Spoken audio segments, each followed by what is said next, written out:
Hello everyone. First of all good morning to all of you guys. आज की class में मैं आप लोगों के साथ जो आपके last year introductory macro economics का पेपर है, दैट इज 2024 का जो पेपर है, वो डिस्कस करने वाला हूँ। तो मेरा मेन मोटिव होगा कि इस पेपर के अंदर में जितने भी न्यूमेरिकल क्वेश्चंस आए हैं उसको मैं अच्छे तरीके से आपके साथ डिस्कस करूँ। साथ साथ में जो भी थ्योरेटिकल क्वेश्चंस है वो भी मैं आपको बताऊंगा। बट हाँ, उसके आंसर को फ्रेम कैसे करना है वो आपको खुद से करना पड़ेगा। क्वेश्चन क्या पूछा गया है, आंसर में क्या देना है, वो मैं आपको बताऊं। मतलब मैं ऐसा आई होप कि आप लोग जो कंसेप्ट है आपके सेमेस्टर 2 के सिलेबस का वो आपको आता हो। अगर कंसेप्ट आपको आता है तो नॉर्मली मैं हिंट दे दूंगा कि हर एक थ्योरेटिकल क्वेश्चंस के अंदर में क्या आपको आंसर करना है। और अगर कंसेप्ट आपको आता है तो आप आराम से उस आंसर को फ्रेम कर सकते हैं। क्योंकि मैं यहाँ पे अगर आंसर को फ्रेम करके पूरा लिखना स्टार्ट कर दूंगा थ्योरेटिकल का, तो फिर ये जो वीडियो की लेंथ है वो बहुत बड़ी हो जाएगी। और आई थिंक वो फिर ऑप्टिमल चॉइस भी नहीं होगा। सो मेनली मैं हर एक थ्योरेटिकल क्वेश्चंस को ट्राई करूंगा कि मैं आपको थोड़ा एक्सप्लेन कर दूं क्वेश्चन क्या पूछ रहा है और क्या आपको आंसर करना है। और बाकी न्यूमेरिकल क्वेश्चंस को मैं थोड़ा सॉल्व कर दूं, ठीक है। सो एक तरीके से मैं ये आइडिया देना चाहता हूँ कि पेपर आपके किस तरीके से आएगा और आपको किस तरीके से सॉल्यूशन करना। ओके, चलिए। तो ये जो आपको स्क्रीन पे दिख रहा होगा ये 2024 का पेपर है और बेसिकली, और जैसा कि आपको पता है कि आपका जो पेपर आता है वो 90 मार्क्स का आता है, पहले 75 मार्क्स का आता था। और इस पेपर में आपको क्या बोला गया है कि अटेम्प्ट एनी 5 क्वेश्चंस, ठीक है। ये आपको दिख रहा होगा, attempt any 5 question. Total 7 questions पूछे गए हैं जिसमें कि आपको कोई भी 5 क्वेश्चंस करने हैं। तो यहाँ पे आज की क्लास में तो हम लोग टोटल 7 के 7 क्वेश्चन को डिस्कस करेंगे। बट पेपर में आपको चॉइस मिलता है कि आप कोई भी 5 क्वेश्चंस कर सकते हैं। अब हर बार पेपर का पैटर्न सेम होगा ऐसा जरूरी नहीं है, चेंज भी हो सकता है। बट हाँ, 90% चांस है कि इस बार तो सेम ही रहेगा क्योंकि सिलेबस में कोई ज्यादा चेंज नहीं है। और जो आपका एग्जाम पैटर्न है उसमें भी कोई ज्यादा चेंज नहीं है। तो आप ऐसा एक्सपेक्ट कर सकते हो कि पेपर आपको कुछ इसी तरीके से मिलेगा, ठीक है। चलिए। सो सबसे पहले क्वेश्चन नंबर 1 अगर देखें तो क्वेश्चन नंबर 1 का ए पार्ट आपका थ्योरेटिकल पार्ट है। जैसा कि मैंने आप लोगों को एक वीडियो प्रोवाइड की हुई थी जिसमें मैंने इंपॉर्टेंट टॉपिक आप लोगों को बताया था कि कौन कौन से इंपॉर्टेंट टॉपिक है जिसपे आपको अच्छे से फोकस करके जाना है पेपर में। तो उसमें मैंने इंट्रोडक्टरी टू मैक्रो इकोनॉमिक्स के यूनिट नंबर 1 में आप लोगों को बताया था कि आपका जो यूनिट नंबर 1 है इसके अंदर में जितने भी कंपोनेंट्स वगैरह है उसको आप अच्छे से देख कर जाना कि कौन सा कंपोनेंट जीडीपी का पार्ट होगा, किसको किस डिफरेंट डिफरेंट मेथड से जो आप जीडीपी को मेजर करते हो तो उसमें क्या सब इंक्लूड होगा, क्या सब बेसिकली एक्सक्लूड होगा। ये सब बेसिकली आपको क्या करना है, अच्छे से देख कर जाना है। तो पहला क्वेश्चन का पहला पार्ट जो है एक तरीके से वही वहीं से पूछा गया है आपको। क्या बोला गया है कि are interest payment on national डेब्ट counted as a part of gross domestic product, give reason. मतलब कि जो इंटरेस्ट पेमेंट है ऑन नेशनल डेब्ट पे, क्या उसको हम लोग जीडीपी को कैलकुलेट करते समय काउंट करेंगे या नहीं करेंगे। अगर करेंगे तो क्यों करेंगे, रीजन दीजिए। नहीं करेंगे तो भी क्यों करेंगे, वो भी रीजन दीजिए, ठीक है। तो डेफिनेटली सी बात है, इंटरेस्ट पेमेंट और नेशनल डेब्ट जो जीडीपी में काउंट नहीं किया जाएगा। बेसिकली आप क्या लिखोगे, नो इंटरेस्ट पेमेंट और national debts are not counted as a part of GDP. ऐसा क्यों? क्योंकि जीडीपी क्या मेजर करता है, जीडीपी आपका फाइनल गुड्स एंड सर्विसेज जो प्रोड्यूस हो रहा है आपके country, with in a country, in a given period of time, उसी को जीडीपी मेजर करता है। और जो ये इंटरेस्ट पेमेंट है और नेशनल डेब्ट, ये एक तरीके से ट्रांसफर पेमेंट की तरह काम कर रहा है। इसमें किसी तरीके का प्रोडक्शन इन्वॉल्व नहीं है, ठीक है। तो ये क्या होगा, जीडीपी में काउंट नहीं किया जाएगा। तो आई थिंक आप लोगों को समझ में आ गया होगा पहला पार्ट का आंसर क्या है। ये 2 नंबर का था, आराम से आप 2 नंबर ले सकते हैं। इसके बाद आगे देखते हैं। इसके दूसरे पार्ट में, एक का दूसरा पार्ट बोला, अ payment of 10,000 is made by an Indian citizen for dinner at a Thai restaurant in Thailand by Visa credit card. How is this transaction accounted for the balance of payment account of India? तो ये जो आपने, letter suppose आप Thailand गए हो और Thailand के Thai restaurant में आपने क्या किया है, एक पेमेंट किया हुआ है 10,000 रुपए का अपने वीजा क्रेडिट कार्ड से। तो इस चीज को आप इंडिया के बीओपी अकाउंट में कहाँ पे कंसिडर करोगे, कहाँ पे ट्रांजेक्शन को लिखोगे बेसिकली। तो कहाँ पे लिखेंगे, तो ये जो होगा करंट अकाउंट में रिकॉर्ड किया जाएगा, इंडिया के बीओपी अकाउंट में, ठीक है। और करंट अकाउंट में किस तरीके से रिकॉर्ड किया जाएगा, as a import of service. मतलब आप सर्विस ही तो ले रहे हो, मतलब अगर आप रेस्टोरेंट में पेमेंट कर रहे हो तो एक तरीके से वहां का आप सर्विस ले रहे हो। तो as a import of service की तरह ट्रीट किया जाएगा। और ये रिकॉर्ड कहाँ किया जाएगा, current account of BOP, India BOP account, ठीक है। चलिए। तो आई थिंक क्वेश्चन नंबर 1 का जो ए पार्ट था, ए के दोनों पार्ट बहुत इजी थे, 4 नंबर आराम से आप लोग क्या कर सकते हैं, स्कोर कर सकते हैं। इसके बाद क्वेश्चन नंबर 1 का बी पार्ट में जा रहे हैं। तो बी पार्ट में क्या बोला आपको कि अ बॉन्ड प्रोवाइड टू पे 100 इन 1 ईयर। ठीक है, तो एक तरीके से बॉन्ड की जो फेस वैल्यू है वो 100 रुपीज है। आपने जो बॉन्ड परचेज किया है तो उसके बदले में आपको बॉन्ड की जो प्राइस मिलेगी अगले साल जब भी रिटर्न आएगा तो वो 100 रुपए मिलेगा। अब क्या पूछा गया क्वेश्चन, बोला what is the interest rate on the bond if it's price today is 75 and 90। तो अगर मान लेते हैं, कहने का मतलब सिनेरियो कुछ इस तरीके से बोला गया है बी पार्ट में। तो बी पार्ट का मैं सॉल्यूशन कर रहा हूँ। मान लेते हैं आपने ना आज जो बॉन्ड की परचेज किया था वो कितने में किया था, 75 में किया था।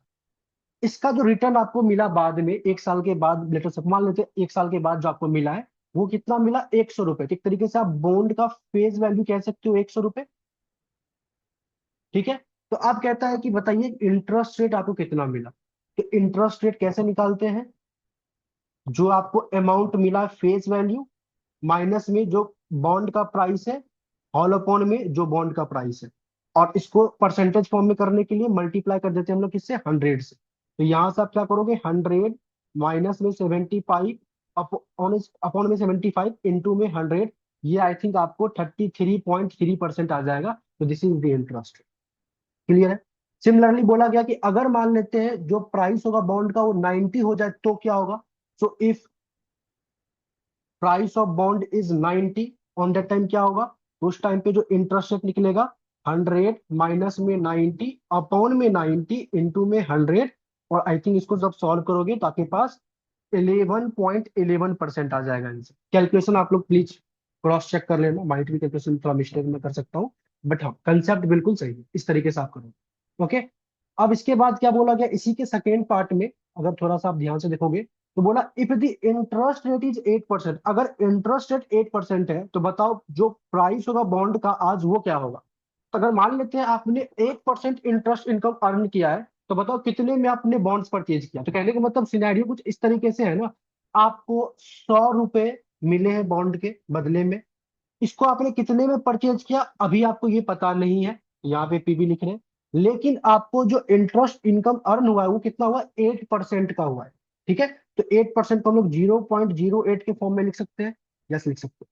जब आप इसको सॉल्व करोगे तो ये एक तरीके से 1.08 price of bond is equal to 100 आ जाएगा, and price of bond is equal to 100 upon में 1.08, जो कि अप्रोक्सीमेटली आपके पास 92.59 के आसपास आ जाएगा। तो एक तरीके से 92.50 भी आप बता सकते हो। तो ये इतना प्राइस होगा बॉन्ड का, सो दैट कि आप 8% इंटरेस्ट अर्न कर रहे हो। क्लियर है। तो ये आपका क्वेश्चन नंबर 1 के बी पार्ट का आंसर था, जिसमें कि आपको आराम से 4 नंबर मिले without any too much calculation. बहुत सिंपल क्वेश्चन। तो क्वेश्चन नंबर आप बेसिकली 1 का जो ए पार्ट था वो बेसिकली 4 4 8 नंबर का था। ए पार्ट 4 नंबर का था, बी पार्ट 4 नंबर का था, तो 8 नंबर हो चुका है आपका। सी पार्ट में देखते हैं क्या बोला, थोड़ा सा मैं हिंट देता हूँ। वैसे तो मैं, मेरा बेसिकली मोटिव नहीं है थ्योरेटिकल क्वेश्चंस को एक्सप्लेन करने का, बट फिर भी थोड़ा मैं हिंट देता हूँ क्योंकि आपको कैसे एक्सप्लेन करना है। क्या बोला गया है कि analyse the effect of reduction in the marginal income tax rate, marginal income tax rate, ठीक है, ऑन आउटपुट। एक तरीके से बेसिकली टैक्स कम हो रहा है आपके इनकम के ऊपर में। सो आपको बताना है कि जो बेसिकली ये जो मार्जिनल इनकम टैक्स रेट में जो रिडक्शन हो रहा है इसका इफेक्ट आउटपुट पे क्या होगा, एम्प्लॉयमेंट पे क्या होगा, एंड प्राइस लेवल पे क्या होगा in the classical model with the suitable diagram. आपको डायग्राम बना के भी बताना है। तो एक तरीके से मैं थोड़ा आपको थ्योरेटिकली बताऊं या ऑरली बताऊं तो कुछ इस तरीके से, हम लोग क्लासिकल मॉडल जब पढ़ रहे थे तो कुछ अजम्पशन हम लोगों ने पढ़ा था। क्या सब अजम्पशन पढ़ा था, एक तो फुल एम्प्लॉयमेंट होता है ऑलवेज, दूसरा वेज एंड प्राइस भी फ्लेक्सिबल होता है तो अपने अकॉर्डिंग वो एडजस्ट करेगा, और तीसरा जो आउटपुट आप डिटरमाइन करते हो क्लासिकल मॉडल में वो सप्लाई साइड से करते हो। ये कुछ एजम्पशन होती थी किसकी, क्लासिकल मॉडल की। जब आपने पढ़ा होगा यूनिट नंबर 3 और 4 जब मैंने पढ़ाया था तो मैंने बताया हुआ कि इनिशियल हमारे पास डिमांड साइड को लेकर चलता है, क्लासिकल हमारे पास सप्लाई साइड को लेकर चलता है, कुछ इस तरीके से। तो बोला गया कि अगर मान लेते हैं मार्जिनल इनकम टैक्स में रिडक्शन होता है, रिड्यूस होता है, तो उससे क्या होगा। उससे डेफिनेटली सी बात है कि अगर मान लेते हैं कि टैक्स में, मार्जिनल इनकम टैक्स में रिडक्शन होगा तो जो आपकी वेज होगी, जो लेबर की वेज होगी आफ्टर टैक्स वो इंक्रीज कर जाएगी।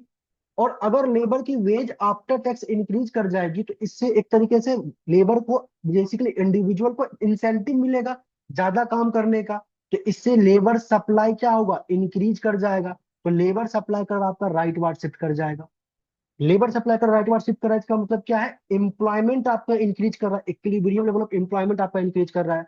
और एम्प्लॉयमेंट अगर आपका इंक्रीज कर रहा है तो इसका मतलब क्या है, आपका आउटपुट भी इंक्रीज करेगा।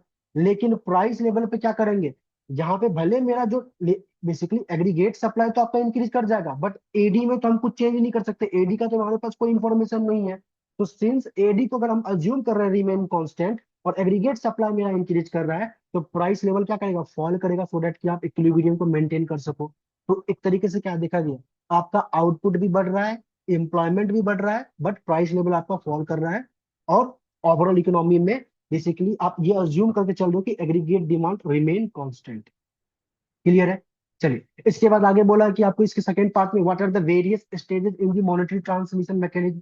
तो आप जो मॉनेटरी ट्रांसमिशन मैकेनिज्म का वेरियस स्टेजेस है, जैसे पॉलिसी चेंजेस जो सेंट्रल बैंक करती है वो आप लिख सकते हो, मार्केट रेट एडजस्टमेंट जैसे इंटरेस्ट रेट वगैरह से जो मार्केट में एडजस्टमेंट होती है वो आप लिख सकते हो, आउटपुट एंड एम्प्लॉयमेंट चेंज लिख सकते हो, इन्फ्लायमेंट सॉरी इन्फ्लेशन एडजस्टमेंट को एक्सप्लेन कर सकते हो। तो ये सब आप यहाँ पे एक्सप्लेन कर सकते हो, ठीक है। तो इस तरीके से हमारा क्वेश्चन नंबर 1 कंप्लीट हो गया है, जो कि आपका कितने नंबर का था, 18 नंबर का था, 18 नंबर। चलिए अब आते हैं हम लोग क्वेश्चन नंबर 2 में। तो क्वेश्चन नंबर 2 के पहले पार्ट में आपको GDP basically national income accounting से क्वेश्चन पूछा गया है।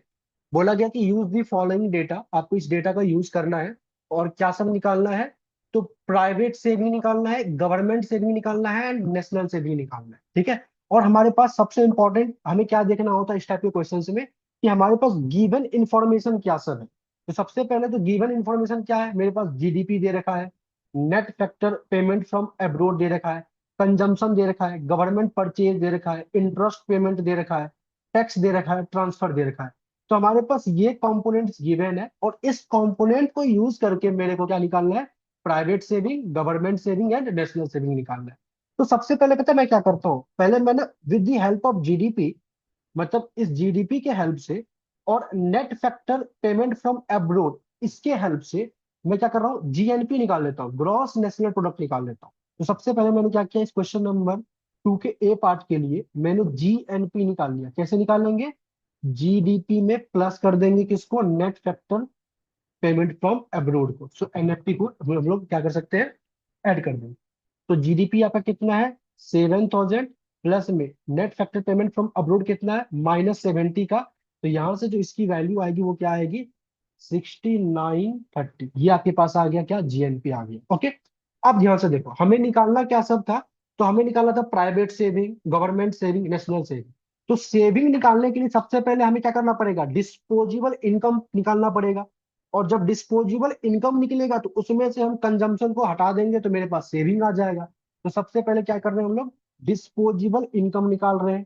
क्यों डिस्पोजेबल इनकम, क्योंकि हमें हमारे क्वेश्चन में टैक्सेस भी गिवन है, ट्रांसफर भी गिवन है, तो इन सब का भी तो यूज करना है।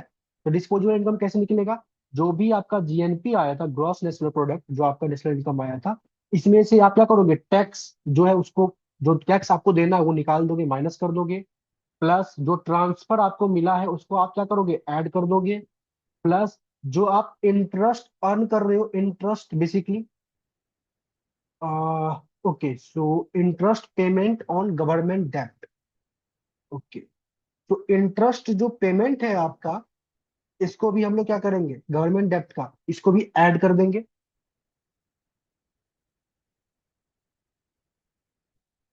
तो हमारे पास क्या आ जाएगा, एक तरीके से नेशनल इनकम आ जाएगा। तो कहने का मतलब एक तरीके से वो भी इनकम ही हुआ ना, इंटरेस्ट पेमेंट जो है हमारा है। तो बेसिकली ठीक है, जीएनपी मेरे पास 6930 था, टैक्स हमारे पास आई थिंक 2450 था, ये 1050 था, ये हमारे पास 210।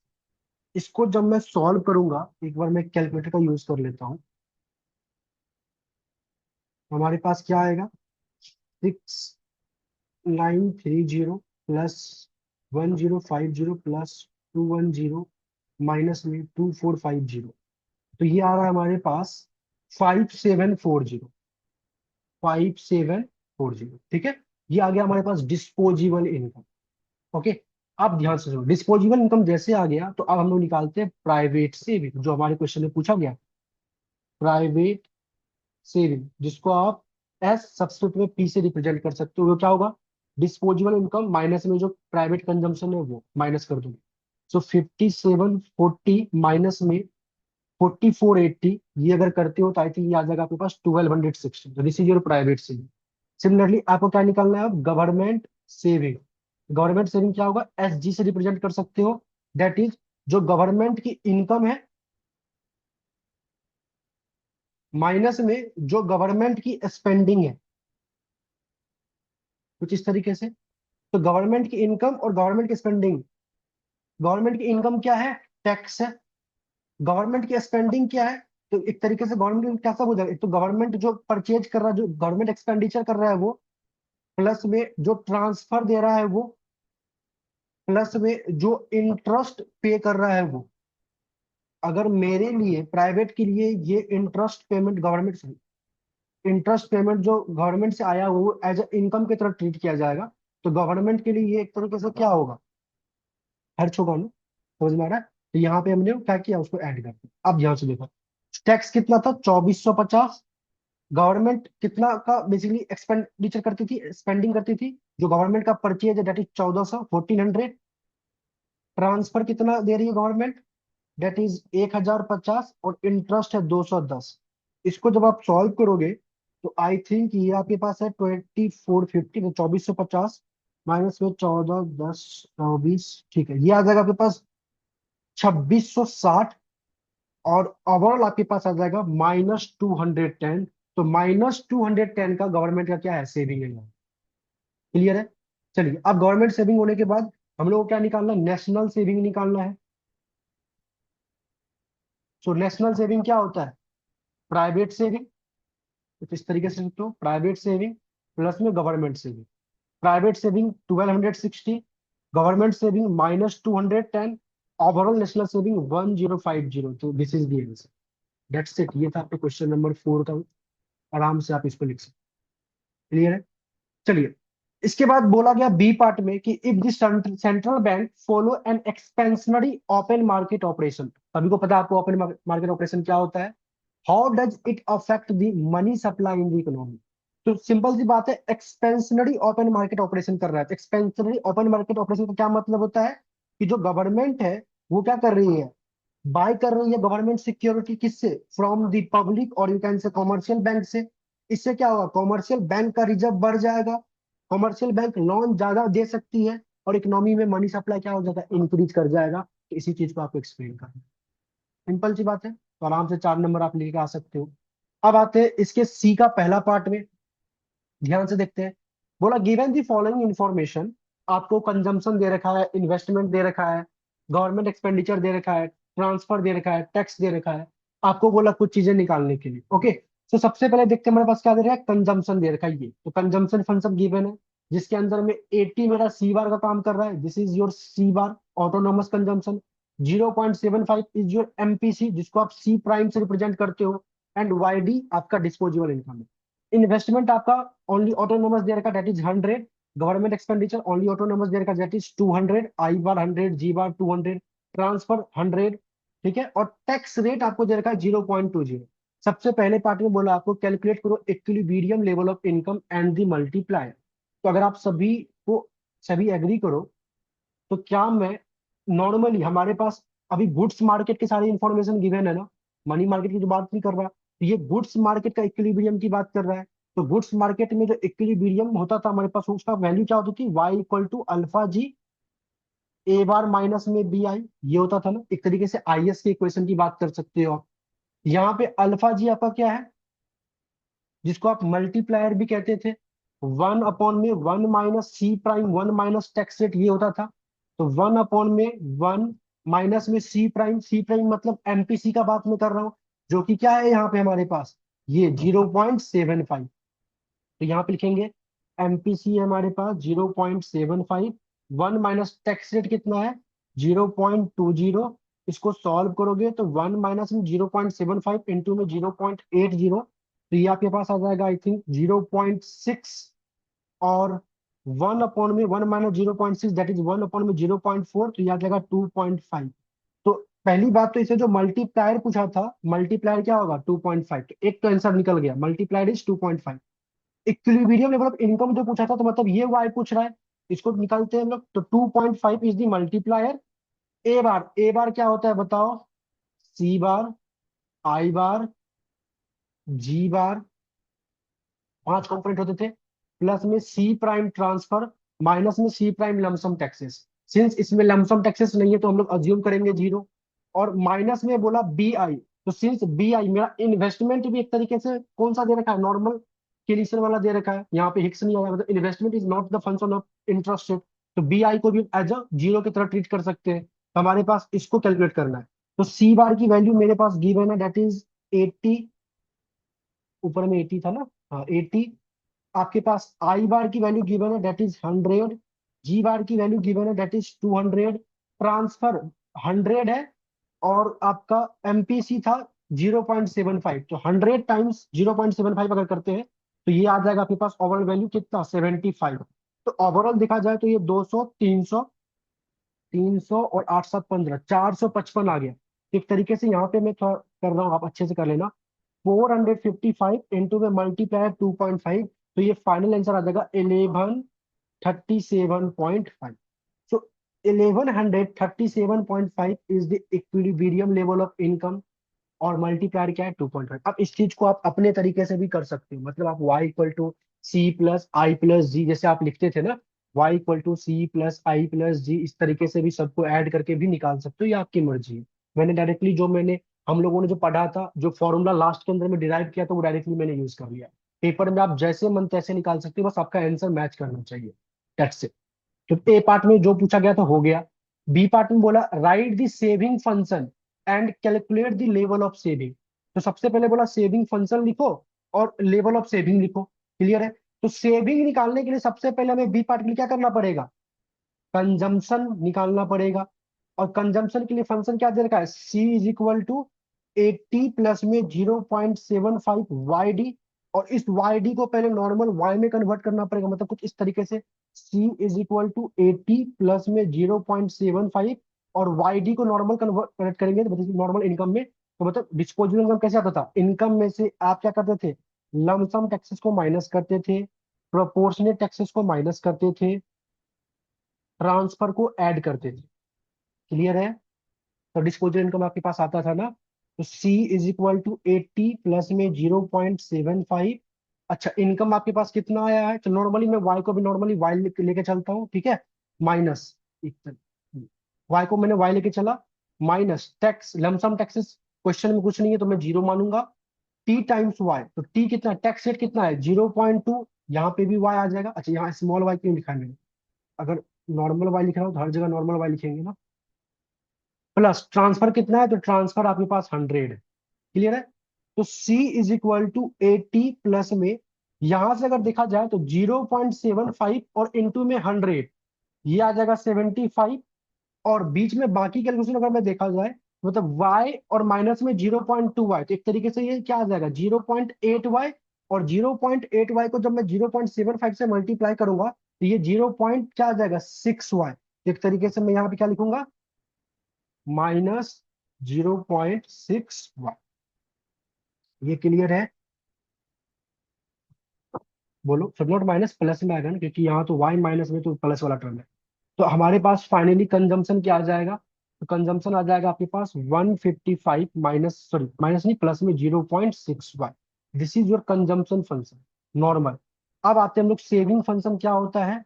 तो saving function is nothing but आप अपने इनकम में से कंजम्पशन को माइनस कर दो। क्लियर है? इनकम आपका y है, कंजम्पशन आपका क्या है, तो 155 माइनस में 0.6y। इनकम आपका y माइनस में 155 माइनस माइनस प्लस 0.6, पर ये प्लस है तो माइनस होगा। बार बार मैं माइनस प्लस में गलती करता हूँ, ध्यान देना।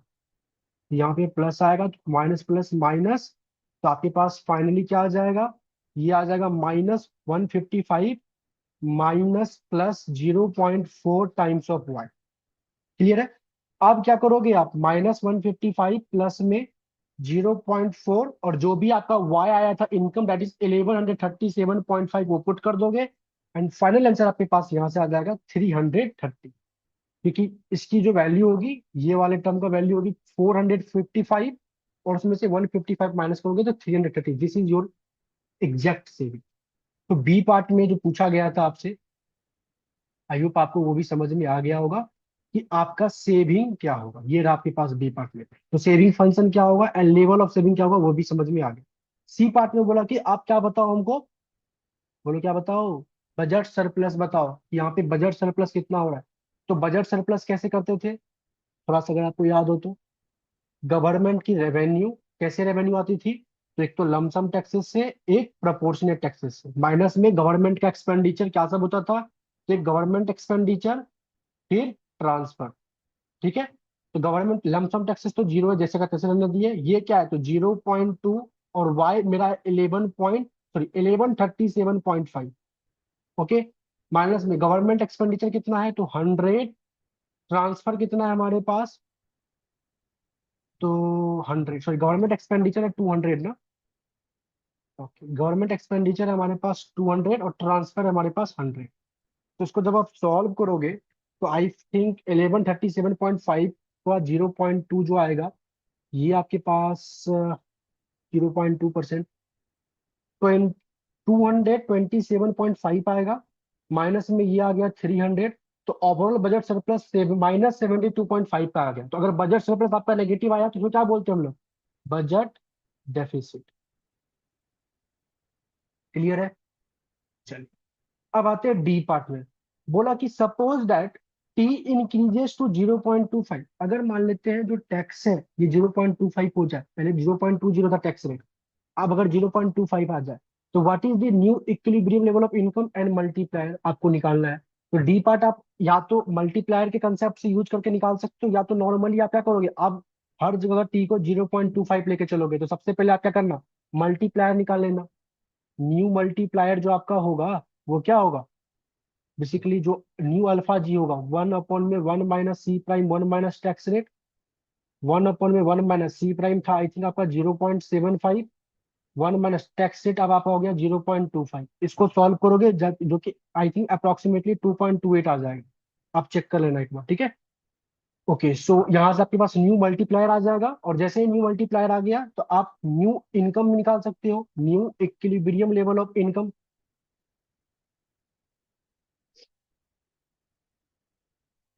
कैसे निकालोगे, सेम y बराबर जो आप चाहिए तो alpha G A bar minus में बी वाई, ये वाला फॉर्मूला यूज कर सकते हो, नॉर्मली y बराबर C+i+g यूज कर सकते हो। बस आपको करना क्या है, अब जहां जहां पे टैक्स रेट था वहां पे 0.2 की जगह पे 0.25 देना है।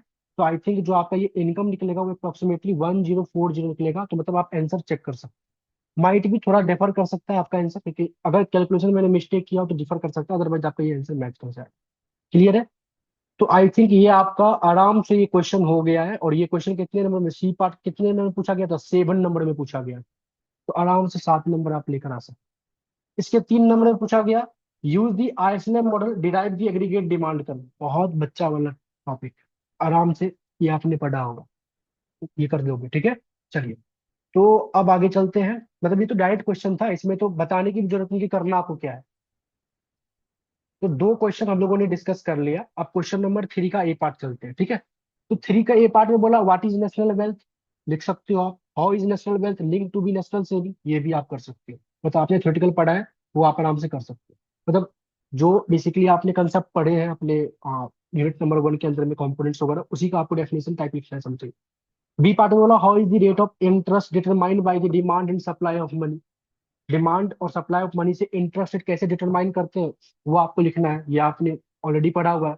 और what happen the interest rate if nominal income fall, अगर नॉमिनल इनकम फॉल कर जाएगा तो इंटरेस्ट रेट में क्या आएगा, ये भी आप आराम से बोल सकते हो। तो हमारे नॉमिनल इनकम फॉल कर जाएगी तो उस टाइम पे इंटरेस्ट रेट पे क्या बेसिकली इम्पैक्ट पड़ेगा, वो आपको बता सकते हैं। मतलब आप यहाँ पे एलएम वाला कंसेप्ट यूज कर सकते हो, मनी मार्केट इक्विलिब्रियम वाला कंसेप्ट यूज कर सकते हो। तो 3 का बी पार्ट भी आप एक्सप्लेन कर सकते हो। इसके बाद 3 के सी पार्ट में चलते हैं, चलो ये न्यूमेरिकल क्वेश्चन है तो इसको सॉल्व करते हैं, ठीक है अच्छे से। चलिए, 3 के सी पार्ट में आपको क्या सब दे रखा है, बोला गया कि आपके पास एक कंजम्पशन फंक्शन है, ये इन्वेस्टमेंट फंक्शन है, तो अब इन्वेस्टमेंट हिक्स वाला आ गया, मतलब investment the function of interest rate वाला आ गया। गवर्नमेंट एक्सपेंडिचर है, टैक्स रेट है, प्राइस लेवल गिवन है, नॉमिनल मतलब पूरा आइसलैंड का पूरे पूरे आइसलैंड का कंसेप्ट यूज होगा, ठीक है। चलिए, तो सबसे पहले देखते हैं हम लोग क्या, तो इसके ए पार्ट में क्या बोला गया, बोला write down the ISLM equation. Clear है। सो पहले पार्ट पे IS का इक्वेशन क्या होता है अगर आपको पता हो तो, y is equal to alpha G A bar minus में बी आई। और अल्फा जी कैसे निकालेंगे थोड़ा बताइएगा, सोचो सोचो। आप सोचोगे कि यार सर आप अभी मैं कैसे बताऊँ, ये तो रिकॉर्डिंग क्लास है। ठीक है, मतलब थोड़ा मन में तो आप कर सकते हो ना। तो अलग से निकालो अल्फा जी या कर लोगे ऐसे, चलो कर लेते हैं एक बार, चलो ठीक है। अल्फा जी क्या होता है, 1/(1 - C प्राइम), 1 - टैक्स रेट अभी करके आए हैं। तो 1/(1 - C प्राइम) क्या है, 0.8 है ये वाला। 1 - टैक्स रेट क्या है, 0.25 है।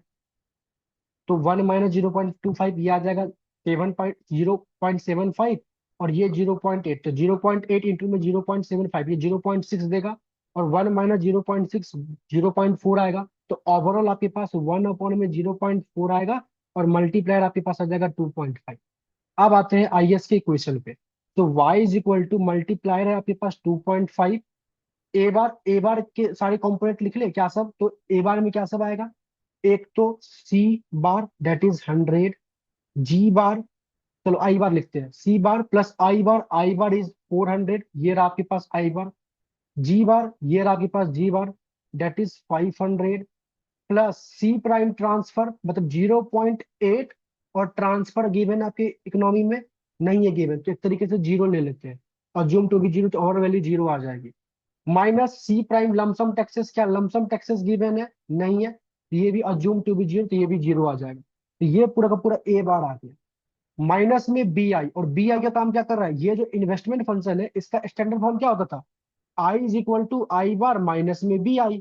तो जो -50 आई है दिस इज योर क्या BI ना, तो यहाँ से -50 आई। तो एक तरीके से देखा जाए तो y इज इक्वल टू 2.5, 5 4 9 और 100, तो बेसिकली ये 1000 आ जाएगा। तो 1000 माइनस में 50 आई। तो y is equal to 2500 minus में, तो 2500 माइनस में 125 आई। तो this is the equation of IS। Clear है। अब आते हैं LM के इक्वेशन में इस तरह। सो LM का इक्वेशन क्या होता है, M/P is equal to KY minus में HI, बेसिकली जो money demand equal to money supply. तो मनी M की वैल्यू क्या दे रखा है, 1200। P दे रखा है आपके पास 2।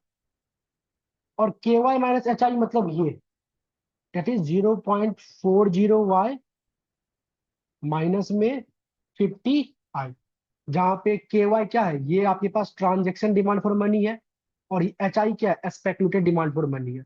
आई होप आप सभी को जो बेसिक कंसेप्ट है वो अच्छे से आना चाहिए। मैंने आप लोगों को पूरा वीडियो प्रोवाइड कर दिया कंसेप्ट का भी। अच्छा, इस क्लास को देखने से पहले जो मैंने कुछ न्यूमेरिकल क्लासेस आपको यूनिट नंबर 3 और 4 के करस्पॉन्ड में प्रोवाइड किए थे, 2 क्लासेस, वो भी आपने देख लिया होगा। अगर देख लिया होगा तो ये सब क्वेश्चन आराम से आपके बन रहे होंगे। चलिए, तो हमारे पास जब इसको सॉल्व करेंगे तो एक तरीके से ये क्या आ जाएगा, 0.4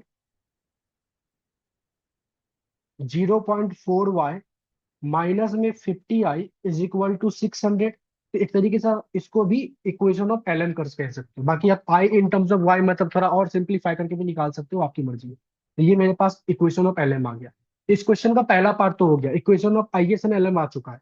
दूसरा पार्ट बोला कि what is the equilibrium level of income and interest rate. तो कहने का मतलब दूसरे पार्ट में इक्विलिब्रियम लेवल मतलब एक तरीके से आप साइमल्टेनियस इक्विलिब्रियम लेवल निकालना चाहते हो, तो कैसे निकालोगे, IS और LM को इक्वेट करके, IS की इक्वेशन और LM की इक्वेशन को इक्वेट करके। तो एक तरीके से देखा जाए तो आपके पास IS का इक्वेशन ये रहा।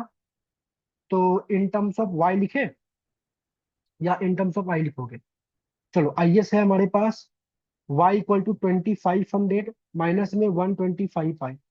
यहाँ पे आपके पास इसको भी अगर इन टर्म्स ऑफ y लिखते हो, या फिर चलो इन टर्म्स ऑफ y लिखोगे तो यहाँ से y निकाल लो। तो आपके पास क्या आ जाएगा, 0.4y is equal to 600 plus में 50I। और y इज इक्वल टू क्या आ जाएगा, तो एक तरीके से 600 अपॉन में 0.4, ये आई थिंक 150 आ जाएगा ना। 600 डिवाइड बाई 0.4, सॉरी 1500 आ जाएगा। 1500 प्लस में 50 डिवाइड बाय 0.4, 125।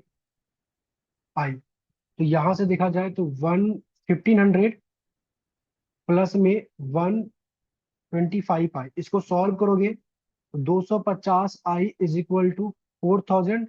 और आई इक्वल टू क्या आ जाएगा,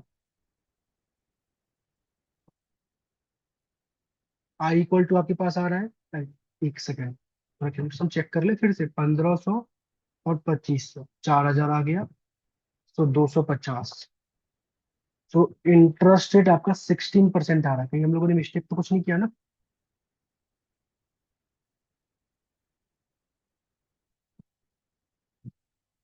600 डिवाइड बाई 0.4, 1500, ठीक है। 50 डिवाइड बाई 0.4, 125। ठीक है, तो 125 यहाँ से आ गया। ओके, ठीक है। 250। ओके, 1500 अगर इस तरफ आएगा तो ये आई थिंक 1000 आएगा, 4000 नहीं आएगा, 1000 आएगा, सॉरी। दिस इज 1000, तो इंटरेस्ट रेट आपका 4% आ जाएगा। आप लोग सामने होते तो डेफिनेटली बता।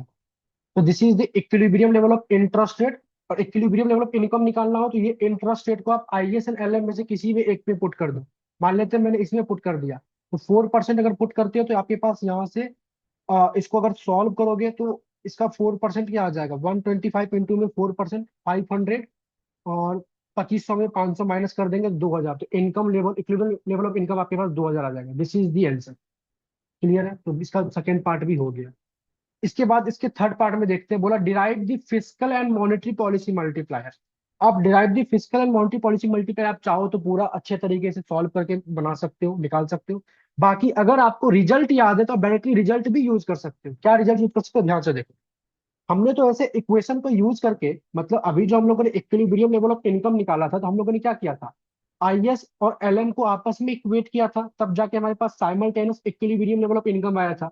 तो थोड़ा सा आपको क्लास याद हो, कंसेप्ट याद हो, तो simultaneous equilibrium level of income का आपने फॉर्मूला निकाला था, क्या निकाला था, तो y is equal to gamma A bar plus में गामा बी अपॉन में एच एम बार अपॉन में पी बार।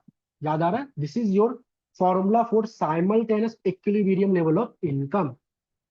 ओके, जहां पे ये जो आपका गामा है, ये गामा क्या होता था, तो गामा था आपका अल्फा जी, नॉर्मल मल्टीप्लायर, 1 प्लस में अल्फा जी इंटू में बी अपॉन में एच इंटू में के।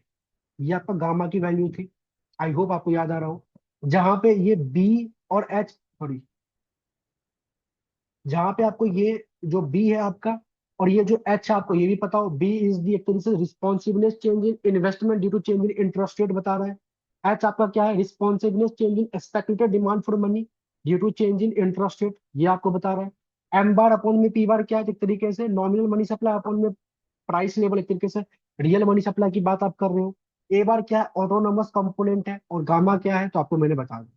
चलिए, अब क्या कहता है कि drive the fiscal and monetary policy multiplier. तो फिस्कल पॉलिसी मल्टीप्लायर और मॉनेटरी पॉलिसी मल्टीप्लायर हमने बताना है। तो फिस्कल पॉलिसी मल्टीप्लायर कैसे होता है, फिस्कल पॉलिसी का मतलब क्या है, गवर्नमेंट अपने एक्सपेंडिचर को बढ़ाकर या फिर टैक्स को कम करके इकोनॉमी के इनकम में कुछ करना चाहती है। तो एक तरीके से मैं फिस्कल पॉलिसी को कुछ इस तरीके से भी लेके चल सकता हूँ। अगर मान लेते हैं यहाँ पे लमसम टैक्सेस नहीं गिवन है, तो मैं मान लेता हूँ कि गवर्नमेंट अपने एक्सपेंडिचर को बढ़ा रही है। जी बात, मतलब एक तरीके से कुछ ऐसा हो सकता है ना, change in income due to change in G bar, government expenditure. यही तो आपके पास जो देगा, that is fiscal policy multiplier. जब आप इसको सॉल्व करोगे तो ये आपको डायरेक्टली गामा दे देगा, क्योंकि इस ए बार के अंदर में, इस ए बार को जब ब्रेक करोगे तो इसमें आपके पास क्या था, सी बार, आई बार, जी बार, सी प्राइम ट्रांसफर माइनस में सी प्राइम लमसम टैक्सेस। तो आप जब इसको डिफरेंशिएट करोगे विथ रिस्पेक्ट टू जी बार, आप चाहो तो यहाँ पे डेल का यूज कर सकते हो। चलो डेल ही यूज कर लेते हैं क्योंकि बहुत सारे वेरिएबल है। तो डेल वाई डेल जी बार, तो आपके पास क्या आ जाएगा, इन सब का तो जीरो आ जाएगा, जी बार का आ जाएगा 1, और 1 इंटू में गामा, तो ओनली गामा बचेगा, बाकी ये भी क्या बन जाएगा, जीरो बन जाएगा। तो डेल वाई अपॉन में डेल जी बार, जो गामा आया इसी को हम लोग क्या कहते हैं, फिस्कल पॉलिसी मल्टीप्लाई। समझ में आया। अब इसकी वैल्यू क्या होगी वो निकाल सकते हैं, कैसे निकालेंगे, तो गामा निकाल लो यार, निकल जाएगा। अल्फा जी अभी आपने निकाला था आई थिंक, अभी सॉल्व करते टाइम अल्फा जी निकाला था, ये रहा अल्फा जी 2.5। तो ऑलरेडी आपने अल्फा जी निकाल कर बैठे हो आप।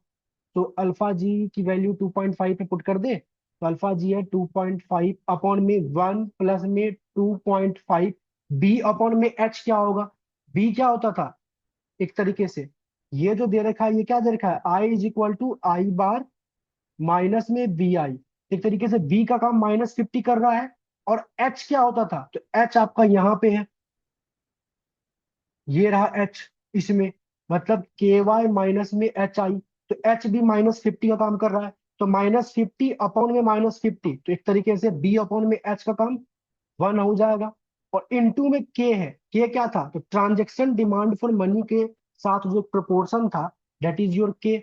मतलब ये रहा आपका के, वाई के साथ जो ये 0.40 है, दैट इज योर के ना, तो यहाँ पे लिखोगे आप 0.40, तो 0.40, तो 0.40 इंटू में 2.5, ये आपके पास 1 आ जाएगा। तो ओवरऑल 2.5 अपॉन में 2 करोगे तो आपके पास ये आ जाएगा 1.25। एक तरीके से 1.25 is the fiscal policy multiplier, that's it. अगर आपको ये फॉर्मूला याद है, कंसेप्ट याद है, तो डायरेक्टली आप निकाल सकते हो फिस्कल पॉलिसी मल्टीप्लायर। अच्छा, इसी से अगर मेरे को मॉनेटरी पॉलिसी मल्टीप्लायर निकालना होगा, तो मैं इसमें क्या करूंगा, डिफरेंशिएट कर दूंगा with respect to M bar upon में P bar, nominal money supply. मतलब मॉनेटरी पॉलिसी में सेंट्रल बैंक क्या करती है, मनी सप्लाई को इंक्रीज करती है डिक्रीज करती है ना। तो ये मैंने उससे क्या चेंज होगा वो चेक करना है हमें। तो उसको जब सॉल्व करोगे तो यहाँ से मतलब इसको डिफरेंशिएट करोगे तो ये क्या देगा आपको, B by H gamma times B by H, gamma times into में बी बाय एच। तो ये जो बेसिकली आया यही क्या है आपका, ये वाला term, that is monetary policy multiply. ये सब क्लास में करा दिया गया है, बता भी दिया गया है। तो इसमें गामा क्या है 1.25, बी बाय एच, बी का काम था -50, एच भी -50, तो ये ओवरऑल 1 ही आ जाएगा। तो 1.25 इंटू में 1, तो ये भी 1.25 ही आ जाएगा। तो इस वाले क्वेश्चन के अंदर में मेरा फिजिकल पॉलिसी मल्टीप्लायर भी क्या आएगा 1.25 आएगा, और मॉनेटरी पॉलिसी मल्टीप्लायर भी क्या आएगा 1.25 ही आएगा। तो आपका ये 3 पार्ट का आंसर भी हो गया। क्लियर है। अब आते हैं 4 पार्ट। बोला how much does an increase in government spending by 100 increases the income level in the model. अगर मैं गवर्नमेंट स्पेंडिंग को 100 से बढ़ाता हूं तो हमारे इकोनॉमी में इनकम लेवल कितने से बढ़ेगा। एक तरीके से ये फिस्कल पॉलिसी मल्टीप्लायर वाली कंसेप्ट है ना, मतलब change in income, change in due to change in government expenditure, ये क्या होता था अभी जस्ट हम लोग निकाला, ये गामा होता था। और इसकी वैल्यू क्या है 1.25 है। तो change in income, government expenditure कितने से इंक्रीज हुआ है 100 से, मल्टीप्लायर क्या है तो 1.25। तो change in y equal to 1.25 into में 100। तो क्या लिखेंगे यहाँ पे बताओ, मल्टीप्लाई तो कर लो थोड़ा सा, 1.25 इंटू में 100 दैट इज 125। तो मेरे इनकम में कितने से चेंज आएगा 125 से चेंज आएगा। क्लियर है। चलिए, ओके सो अच्छा, which include the money market का मतलब है कि मतलब आप आईएसएलएम को एक साथ काम कर रहे हो, मतलब simultaneous equilibrium level of income की बात कर रहे हो, ठीक है। अब बोला what will be the new equilibrium interest rate. अब जो ये आपने निकाला है इससे न्यू इक्विलिब्रियम इंटरेस्ट रेट क्या आएगा, तो जो इनकम में चेंज आया है तो इससे आप न्यू इनकम पहले निकाल लो। न्यू इनकम पहले निकाल लो, क्या होगा ओल्ड इनकम प्लस में change in income. Old income आपके पास 2000 था इस क्वेश्चन में आपने निकाला था, और 125 का चेंज आया, तो टोटल 2125 हो गया आपके पास न्यू इनकम। अब इस 2125 को न्यू इनकम को किसी में भी पुट कर दो, आईएस या एलएम में से किसी के इक्वेशन में, देखो ये रहा आपका ओल्ड इनकम, है ना। अब नया इनकम आया था 2125, इस 2125 को किसी भी में पुट कर दो, मान लेते हैं हम एलएम के इक्वेशन में पुट करते हैं, ये रहा एलएम का इक्वेशन, ठीक है। तो 0.4 2125 माइनस में 50i इज इक्वल टू 600। इसको जब सॉल्व करोगे तो आपके पास i इज इक्वल टू जो आ जाएगा, आप ऐसा कर सकते हो, ठीक है। तो यहां से आप देखना आई को आपके पास आ जाएगा 5%। कैलकुलेशन आप लोग प्लीज कर लेना अपने से, ठीक है। आई थिंक हो भी जाएगा आप लोगों से। तो एक बार मैं चेक कर लेता हूँ कैलकुलेशन, वैसे तो 2125 divide by 0.08, not divide multiply.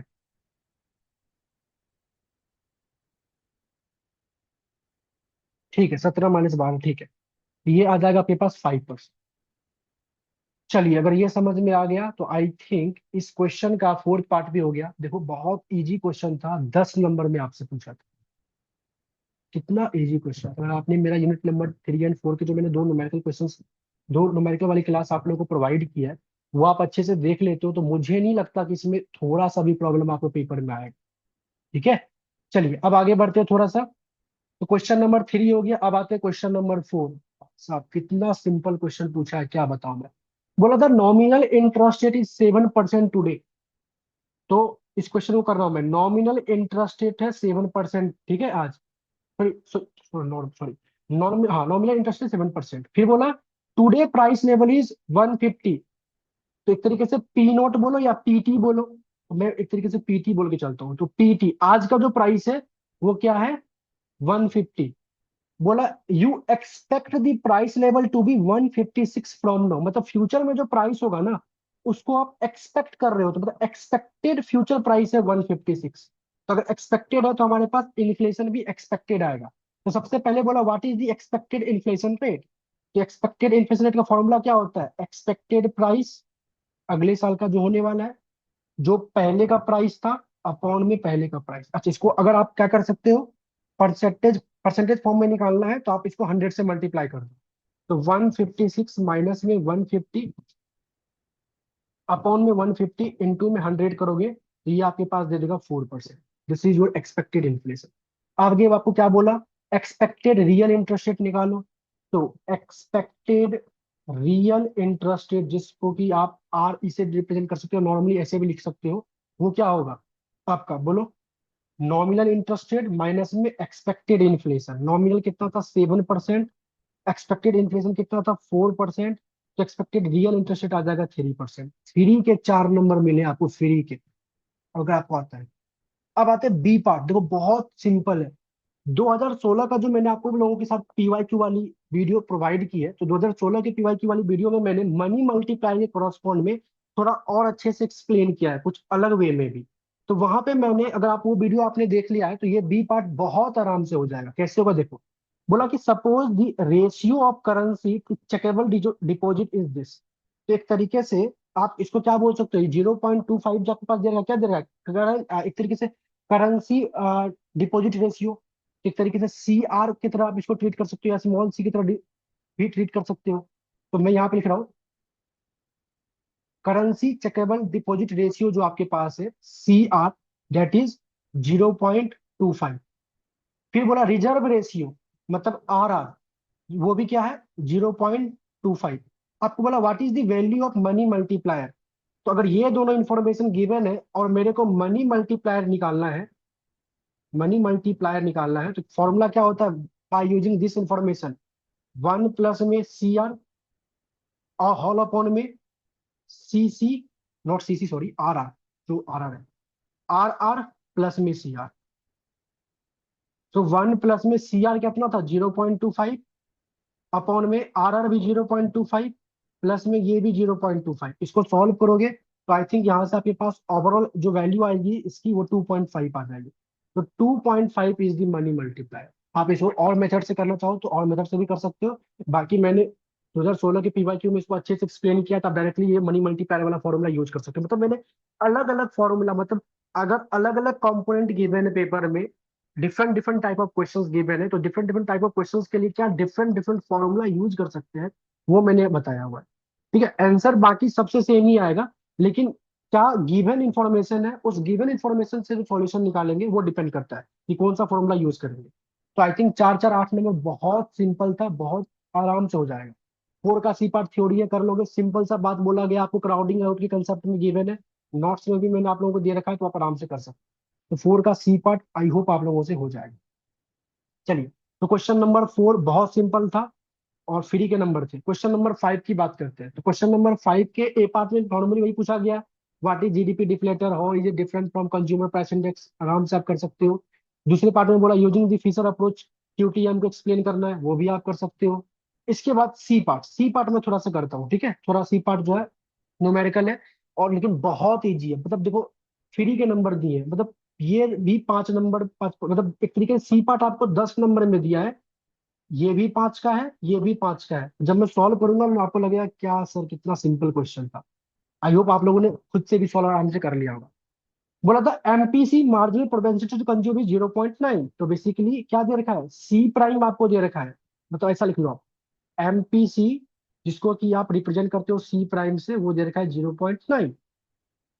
बोला था income tax is 1/3 of the income, तो मतलब टैक्स रेट दे रखा है क्या, 1/3 ऑफ इनकम, तो 1/3 इज द टैक्स रेट। आगे बोला the government decide to increase spending to increase GDP by 750 lakh. तो गवर्नमेंट ना अपने स्पेंडिंग को बढ़ाना चाहती है, कितने से बढ़ाएगी, सो दैट कि जो गवर्नमेंट इकोनॉमी के इनकम को ना 750 से चेंज करना चाहती है, इंक्रीज करना चाहती है। मतलब जहाँ साफ साफ लिखा है ना, the government decide to increase spending, government decide to increase spending to increase the GDP by 750 lakh. तो कहने का मतलब गवर्नमेंट ने अपने एक्सपेंडिचर को बढ़ाने का सोचा है, सो डैट की इकोनॉमी की जो इनकम है वो 750 से इंक्रीज कर जाए, 750 लाख से, 750 लाख से। तो बोला how much should government spending increases, कितने से गवर्नमेंट को अपना स्पेंडिंग को बढ़ाना चाहिए। तो एक सिंपल मल्टीप्लायर का कंसेप्ट है, समझ में आ रहा है। मतलब क्या, change in Y due to change in G, जिसका क्या होता है अल्फा जी। तो सबसे पहले आपको अल्फा जी निकालना पड़ेगा। अल्फा जी कैसे निकालते हैं, 1 - C प्राइम 1 - टैक्स रेट, क्या हमारे पास सारे इंफॉर्मेशन गिवन है, यस गिवन है। 1 - C prime 0.9, tax rate is 1/3। इसको सॉल्व करोगे तो मल्टीप्लायर आपके पास आ जाएगा 2.5। तो एक तरीके से ये 2.5 आ गया। तो गवर्नमेंट इनकम को 750 से बढ़ाना चाहती है, तो कितने से जी को चेंज करेगी वो हमें निकालना है। ये आ जाएगा 2.5। तो यहाँ से चेंज इन जी आपके पास क्या आ जाएगा, 750 अपॉन में 2.5, जो कि आ जाएगा 300। डेट्स इट, ये आपका आंसर। बताओ कितना सिंपल था, बस मल्टीप्लायर आपको आना चाहिए था। जो क्वेश्चंस गिवन, क्वेश्चन में जो इन्फॉर्मेशन गिवन है वो आपको इंटरप्रेट करना आना चाहिए था, डेट्स इट।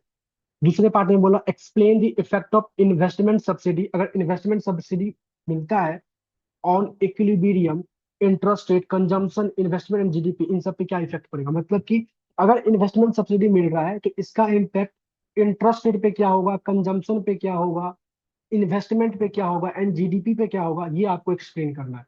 क्या कर लोगे। अच्छा पहले इसको पढ़ने से पहले ना इसमें एक और पार्ट पूछा गया है, सॉरी मैंने वो ध्यान नहीं दिया। बोला what happen to the budget deficit.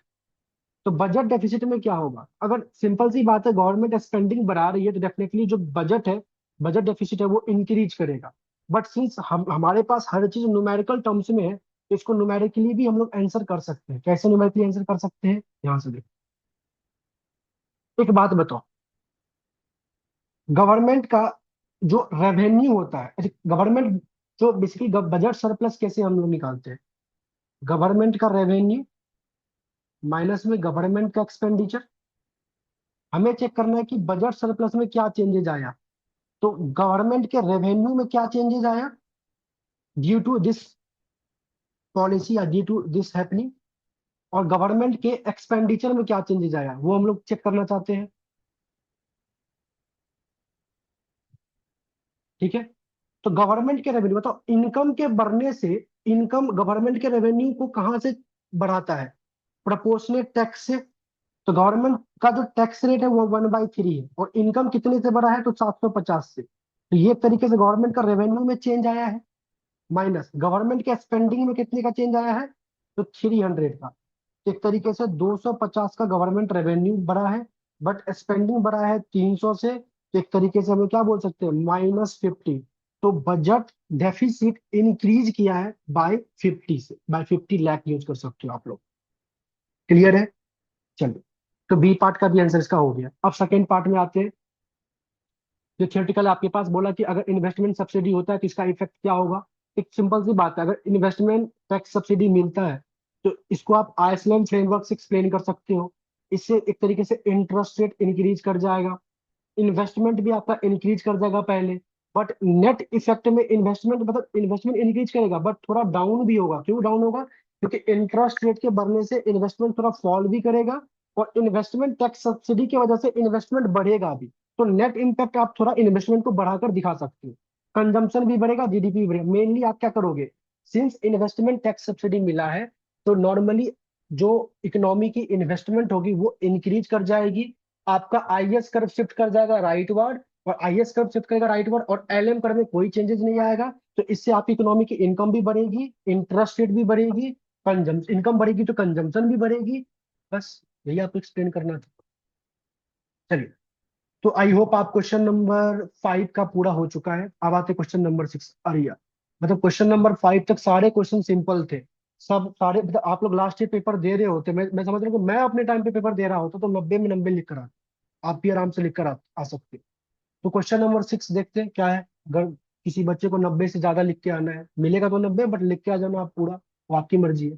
पहले पार्ट में बोला कि why do three method of national income accounting yield the same measure of GDP. मतलब जो आप तीन मेथड आपने पढ़ा था, production method, income method, expenditure method, वो तीनों सेम वैल्यू क्यों देते हैं, वो तीनों आपस में इक्विवेलेंट वैल्यू क्यों देते हैं। ये आराम से आप बुक में आपके पास डायरेक्टली गिवन है। आप बुक अपना खोलना, जो भी आपका जो रीडिंग्स है उस रीडिंग्स में पेज नंबर 25 में देखना, आपको इसका आंसर मिल जाएगा। ठीक है। इसके बाद बी पार्ट में बोला गया है, चलो बी पार्ट सॉल्व करते हैं, न्यूमेरिकल है। बोला the following financial market data is given, कुछ आपके पास डेटा गिवन है। बोला मनी मल्टीप्लायर निकालो, मॉनेटरी बेस निकालो, मनी सप्लाई निकालो। जो 2016 का जो मैंने पीवाईक्यू दिया हुआ है, जिसने भी वो न्यूमेरिकल वाली वीडियो देख ली है, इसको आराम से निकाल लेगा, आराम से सॉल्व कर लेगा। कैसे सॉल्व करेगा, पहले बोला साइज ऑफ मनी मल्टीप्लायर निकालो। सबसे पहले तो हम लोग ये देखते हैं ना कि जो क्वेश्चन पूछा गया उसके लिए हमारे पास गिवन इन्फॉर्मेशन क्या है। तो गिवन इन्फॉर्मेशन में मेरे पास बस करेंसी, रिजर्व और डिपॉजिट है। तो मेरे को इन्हीं तीन चीज को यूज करके ये निकालना पड़ेगा। तो थोड़ा सा आपको ध्यान में हो, तो मैंने आपको 2016 वाले पीवाईक्यू में बताया था कि जो मनी मल्टीप्लायर है वो हम लोग ऐसे निकालते हैं। कैसे, मनी सप्लाई अपॉन में मॉनेटरी बेस। ठीक है। तो मनी सप्लाई और मॉनेटरी बेस निकालना पड़ेगा। और मॉनेटरी बेस क्या होता है, तो करेंसी प्लस में रिजर्व। टोटल करेंसी कितना है, टोटल रिजर्व कितना है, तो 10,000 है करेंसी, 2,000 है रिजर्व, तो 12,000 क्या हो जाएगा आपका मॉनेटरी बेस। मनी सप्लाई कैसे निकालते हैं, करेंसी प्लस में डिपॉजिट। करेंसी कितना है, 10,000, डिपॉजिट कितना है, 20,000, 30,000 इज दी मनी सप्लाई। तो मनी सप्लाई 30,000 आए, मॉनेटरी बेस है 12,000। सॉल्व करोगे 2.5, देखो चुटकी में ये भी आ गया, ये भी आ गया, ये भी आ गया, 4 नंबर फ्री के। इतना आसान। आसान तब है जब आपने पढ़ा होगा, अदरवाइज आसान नहीं है। ठीक है, जो पढ़ा होगा, जिसको कंसेप्ट अच्छे से पता है, कंपोनेंट्स के बारे में अच्छे से पता है, उसी के लिए बस आसान है। बाकी तो फिर ऐसे ही रह जाओगे।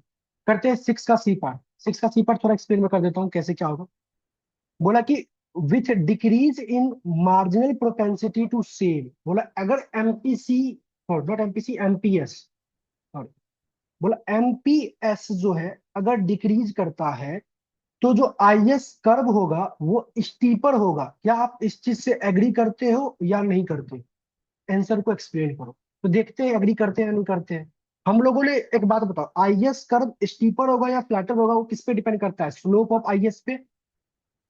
स्लोप ऑफ आईएस, और स्लोप ऑफ आईएस क्या था आपका, वैसे तो होता है -1 अपॉन में अल्फा जी इंटू में बी। बट स्लोप जब भी कंपेयर करते हैं तो उसके एब्सोल्यूट टर्म को कंपेयर करते हैं, तो 1 अपॉन में अल्फा जी इंटू में बी। तो स्लोप ऑफ आईएस के दो फैक्टर कौन कौन से, एक तो अल्फा जी और एक तो बी। अब हमें ये देखना है कि हमें एमपीसी गिवन है, तो मैं, सॉरी, एमपीएस गिवन है, तो मैं एमपीएस से जो स्लोप ऑफ आईएस है इसके दो फैक्टर है, अल्फा जी और बी। तो इन दोनों में से किसको एमपीएस डायरेक्टली या इनडायरेक्टली इम्पैक्ट डाल सकता है, सो दैट कि मैं आंसर निकाल सकूं। तो बी क्या था, बी था एक तरीके से responsiveness change in investment spending due to change in interest rate. तो बी और एमपीएस का तो आई थिंक डायरेक्टली आप निकालोगे तो निकाल सकते हो, थोड़ा घूम फिर के निकालना पड़ेगा आपको। लेकिन अल्फा जी का निकल सकता है, कैसे निकल सकता है, आपको पता है एमपीसी प्लस में एमपीएस इसकी वैल्यू 1 होती है। अगर आप ये बोल रहे हो कि आपका एमपीएस फॉल कर रहा है, तो इट मीन्स क्या, एमपीसी आपका इंक्रीज कर रहा है। तो आप क्या लिखोगे कि डिक्रीज इन एमपीएस लीड्स और it implies increase in MPC. और अल्फा जी की वैल्यू क्या होती है, अल्फा जी 1 अपॉन में 1 minus C prime, C prime को ही एमपीसी कहते हैं, 1 माइनस में टैक्स रेट। आप ध्यान से देखो, अगर मेरा एमपीसी इंक्रीज कर रहा है, तो ये रहा मेरा एमपीसी, थोड़ा मैं येलो कलर से हाईलाइट करता हूँ, ये रहा एमपीसी। तो अगर एमपीसी इंक्रीज करेगा ये जो पूरा का पूरा टर्म है, इसको जब मैं 1 से माइनस करूंगा तो इसका डिनोमीटर क्या होगा, छोटा होगा। और डिनोमीटर जितना छोटा होगा, ओवरऑल वैल्यू उतनी ही क्या होगी, बड़ी होगी। तो अल्फा जी क्या होगा, बड़ा होगा। और हम लोगों ने, जब मैंने आपको पढ़ाया था स्लोप ऑफ आई एस, तो अल्फा जी के करस्पॉन्ड में याद करो, मैंने अच्छे से डायग्राम बनाया था। पहले अल्फा जी का रिलेशन निकाला था, उसके बाद अल्फा जी का एमपीसी से रिलेशन पहले निकाला था। और एमपी मैंने बोला था कि एमपीसी और अल्फा जी में डायरेक्ट रिलेशनशिप होता है, वही चीज यहाँ पे भी निकल रहा है। एमपीसी बढ़ेगा तो अल्फा जी भी बढ़ेगा, एमपीसी कम होगा तो अल्फा जी भी कम होगा। तो अगर एमपीएस फॉल कर रहा है तो एमपीसी इंक्रीज करेगा, एमपीसी इंक्रीज करेगा तो अल्फा जी इंक्रीज करेगा। और अगर अल्फा जी इंक्रीज करेगा तो स्लोप ऑफ आईएस में अल्फा जी डिनोमीटर में है। और डिनोमीटर अगर इंक्रीज करता है तो ओवरऑल वैल्यू क्या होती है, फॉल होती है। और अगर स्लोप फॉल होगा, तो किसी भी डायग्राम का स्लोप अगर फॉल होता है तो उसका डायग्राम रिलेटिवली फ्लैटर बनता है, जिसका स्लोप जितना छोटा उतना फ्लैटर। तो आईएस कर्व यहाँ पे स्टीपर नहीं बनेगा, फ्लैटर बनेगा। हम लोग लिखेंगे no, I don't agree with this statement. यहाँ पे जो आईएस कर्व होगा आपका वो फ्लैटर होगा, स्टीपर नहीं होगा। क्लियर है? नहीं क्लियर है तो कंसेप्ट समझो अच्छे से। कंसेप्ट में मैंने बता दिया, मैंने आपको याद हो तो 3 डायग्राम से आपको बताया होगा ये वाला कंसेप्ट। चलिए, इसके बाद अगर ये समझ में आ गया तो चलो ये भी बताता हूँ ये क्या बोला गया। इसमें बोला गया आपको कि explain the impact of autonomous decline in investment. Investment में अगर डिक्लाइन होता है तो overall aggregate demand in economy, मतलब on the overall aggregate demand in the economy in the classical model with the help of diagram. तो invest autonomous investment अगर decline होता है तो इसका इम्पैक्ट क्या होगा हमारे ओवरऑल डिमांड, इकोनॉमी के डिमांड में इन क्लासिकल मॉडल। तो क्लासिकल मॉडल में जैसा कि मैंने आप लोगों को बताया था, वहां पे क्या होता है, output remain same, employment remain same. तो सिंस इन्वेस्टमेंट फॉल करेगा तो क्या मैं बोल सकता हूँ, demand for loanable fund decrease करेगा। इन्वेस्टमेंट कम हो रहा है तो demand for loanable fund fall होगा। इससे इंटरेस्ट रेट फॉल होगा, ठीक है। और इंटरेस्ट रेट फॉल होगा, लेकिन कुछ चीजें हमें क्या करना पड़ेगा, सेम रखना पड़ेगा ना। एक तरीके से आप इसको ना इससे एक्सप्लेन कर सकते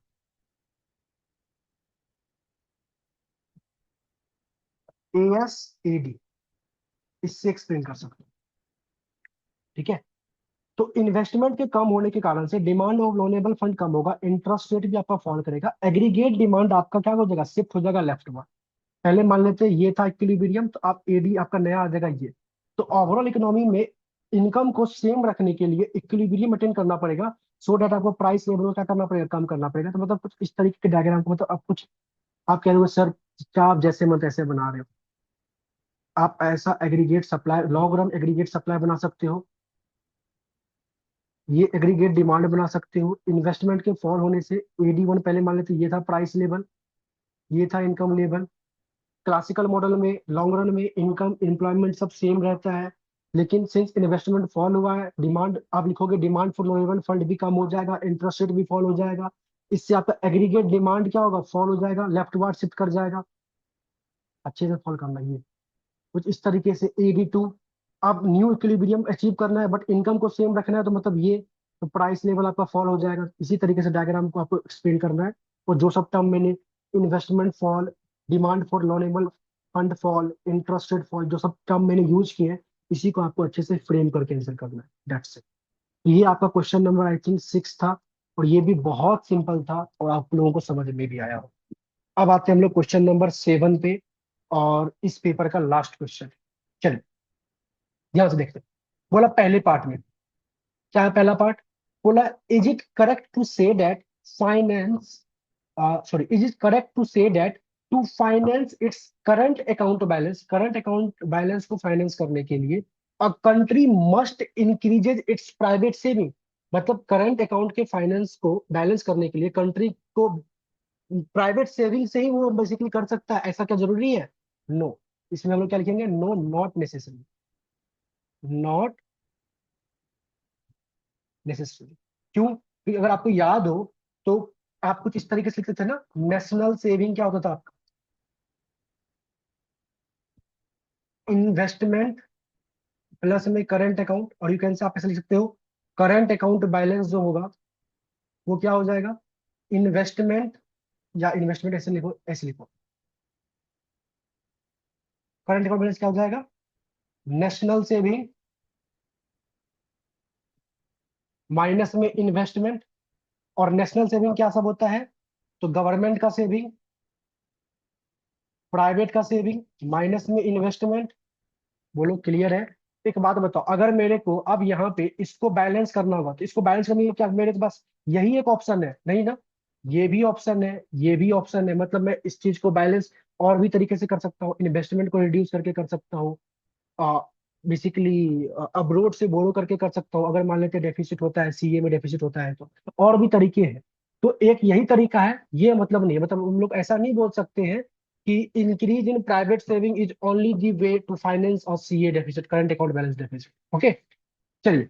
इसके बाद इस चीज को आई थिंक आप लोग अब अच्छे से एक्सप्लेन कर दोगे, फ्रेम कर लो। इसके बाद इसके दो नंबर सेकंड पार्ट में कहते हैं, कहता है if a country has a current account deficit of 120 million and capital account surplus of 80 million, so what is the net changes in its official reserve?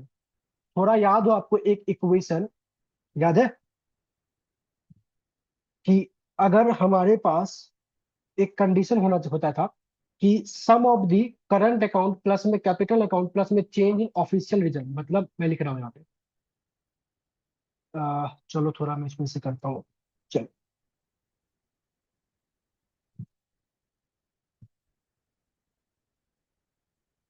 Current account plus में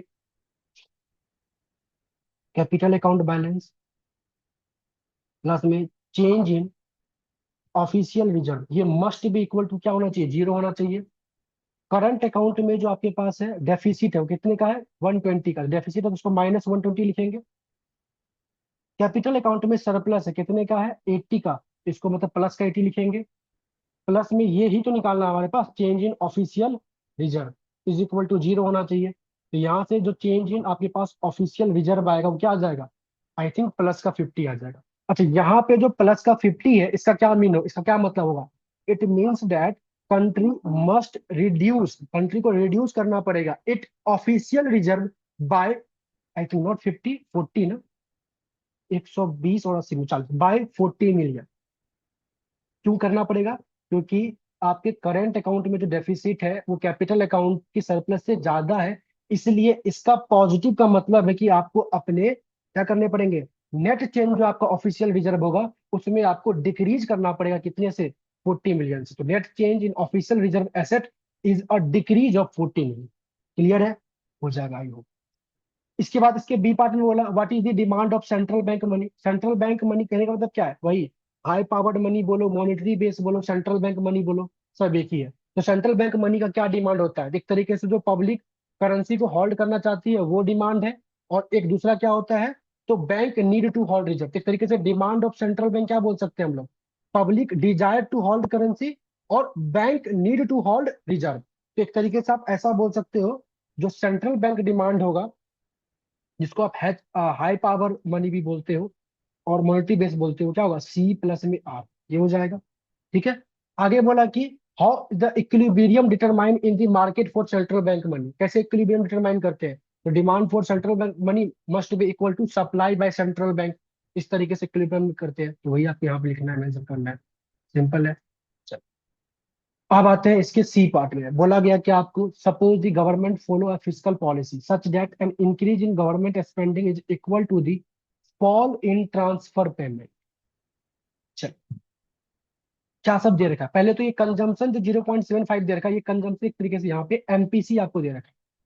तो MPC दे रखा है आपको, टैक्स रेट दे रखा है आपको, income दे रखा है इकोनॉमी का, गवर्नमेंट का जो स्पेंडिंग है वो दे रखा है, और गवर्नमेंट का जो ट्रांसफर पेमेंट है वो दे रखा है। क्वेश्चन समझ, बोला suppose the government follow a fiscal policy, एक फिस्कल पॉलिसी को वो फॉलो कर रहा है, सच that an increase in government spending, government अपने स्पेंडिंग को इंक्रीज कर रहा है, साथ साथ इक्वल अमाउंट में अपने ट्रांसफर को फॉल कर रहा है।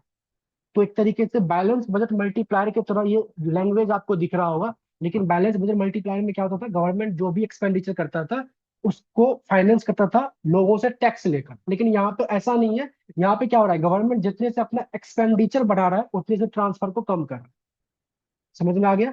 तो वो चीज आपके डेटा में भी गिवन है, अगर थोड़ा डेटा आप देखोगे तो गवर्नमेंट अपने स्पेंडिंग को 20 से बढ़ा रहा है तो ट्रांसफर को 20 से कम भी कर रहा है। क्लियर है? चलिए, अब बोला क्या, तो बेसिकली हमारे पास हमारे क्वेश्चन में क्या सब गिवन है? सी प्राइम गिवन है 0.75, टैक्स रेट गिवन है 0.20, क्लियर है। चेंज इन जी गिवन है हमारे पास 20, और चेंज इन ट्रांसफर गिवन है हमारे पास -20। अब आपको बोला कि find the change in equilibrium level of income. अगर ऐसा सिनेरियो हो रहा है तो आपके इक्विलिब्रियम लेवल ऑफ इनकम में क्या चेंज आएगा वो बताओ। समझ में आ गया? तो सबसे पहले ध्यान सुनिएगा, डीबीएम में भी हम लोग वही करते थे। एक बात बताओ, गवर्नमेंट के गवर्नमेंट के अपने एक्सपेंडिचर को चेंज, गवर्नमेंट अपना जब एक्सपेंडिचर चेंज करेगा तो इससे भी आपके इनकम में चेंज आएगा, जिसको आप क्या बोलते थे, अल्फा जी, ये मल्टीप्लायर होता था। और गवर्नमेंट जब अपने ट्रांसफर को चेंज करेगा तो इससे भी गवर्नमेंट अब इकोनॉमी की इनकम में चेंज आएगा। और ये क्या आता था, इसकी वैल्यू सी प्राइम अल्फा जी। अगर थोड़ा सा भी याद हो, हम लोग इसको सॉल्व करके आए हुए हैं, मल्टीप्लायर जब निकाल रहे थे तो अलग अलग मतलब ए बार के अलग अलग कंपोनेंट से इनको इकोनॉमी की इनकम में जो चेंज आएगा उसकी क्या वैल्यू आती थी वो। तो याद करो, चेंज इन वाई अपॉन में change in C bar, change in I bar, change in G bar, ये आता था अल्फा जी। लेकिन चेंज इन वाई अपॉन में चेंज इन ट्रांसफर आता था सी प्राइम अल्फा जी। और चेंज इन वाई अपॉन में चेंज इन लमसम टैक्स आता था माइनस सी प्राइम में alpha G, minus C prime into में अल्फा जी। तो आप ध्यान से देखते हैं, अब मैं यहां से क्या ये लिख सकता हूं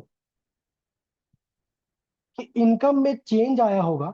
चलो यहाँ कुछ इस तरीके से, चलो यहीं पे लिखते हैं,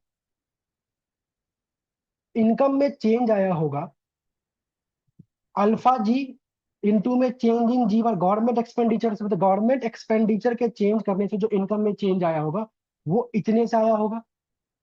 और चलिए सेकेंड को पहले माइनस कर ले, चलिए। और ट्रांसफर में चेंज करने से जो इनकम में चेंज आया होगा वो इतने से आया होगा, मतलब क्रॉस मल्टीप्लाई कर दिया यहां से। ठीक है। अब यहाँ से सबसे पहले तो हमारा काम है अल्फा जी निकालना, तो with the help of given information क्या अल्फा जी निकाल सकते हैं? यस निकाल सकते हैं। अल्फा जी क्या होता है, 1/(1 - C', 1 - टैक्स रेट। मतलब इस वाले पेपर में अल्फा जी निकालना कितना, मतलब कई सारे क्वेश्चन में यूज हो गया। तो 1 - 0.75, और जहां तक मुझे याद है सब में अल्फा जी एक ही निकला है 2.5, लेकिन ऐसा जरूरी नहीं कि आपके पेपर में भी ऐसा हो, बट इसमें आ गया ऐसा। तो अल्फा जी आया आपके पास 2.5, और सी प्राइम क्या है 0.75। अब आगे आते हैं, तो कहता है कि गवर्नमेंट के एक्सपेंडिचर में चेंज करने की वजह से जो इकोनॉमी के इनकम में चेंज आया था वो कितने से आया था, 2.5 इंटू में जो गवर्नमेंट ने एक्सपेंडिचर किया था चेंज 20 से, तो ये आया था दैट इज 50 का। गवर्नमेंट के गवर्नमेंट के ट्रांसफर में चेंज करने की वजह से जो इकोनॉमी में इनकम में चेंज आया वो कितने से आया था, तो सी प्राइम कितना है 0.75, अल्फा जी कितना है 2.5, और ट्रांसफर में चेंज कितने का आया था -20 का, मतलब ट्रांसफर कम किया था ना, तो ये वैल्यू आ जाएगी आपके पास -37.5। तो ओवरऑल इकोनॉमी में जो इनकम में चेंज आया वो कितने का आया है, मतलब इस तरीके से आप ये बोल सकते हो नेट चेंज कितने का आया है, नेट चेंज इन इनकम, ऐसा बोल सकते हो। तो नेट चेंज इन इनकम कितने से होगा, change in income due to government expenditure में चेंज आने की वजह से, आप ऐसा लिखना मत, आप अच्छे से मतलब पूरा लिखना यहाँ पे, change in income due to government expending में चेंज आने की वजह से, plus change in income due to transfer में चेंज आने की वजह से। ये हुआ है 50 का, और ये हुआ है -37.5 का। तो ओवरऑल नेट चेंज कितने का आया है, 12.5 का। अब देखते हैं मेरे पास क्वेश्चन में मेरे से क्या पूछा गया है। क्वेश्चन में आपसे पूछा था कि find the change in equilibrium level of income, तो यही है change in equilibrium level of income, that is 12.5। हो जाएगा। इसके बाद बी पार्ट में बोला find the change in budget surplus, budget surplus में क्या चेंज आएगा वो बताओ। बहुत अच्छी बात, बजट सरप्लस में क्वेश्चन पूरा आ रहा है। तो अगेन बजट सरप्लस क्या होता है, गवर्नमेंट की रेवेन्यू जो कि लमसम टैक्स प्लस में प्रोपोर्शनेट टैक्स होता है, माइनस में गवर्नमेंट का एक्सपेंडिचर, तो मतलब जी माइनस में ट्रांसफर।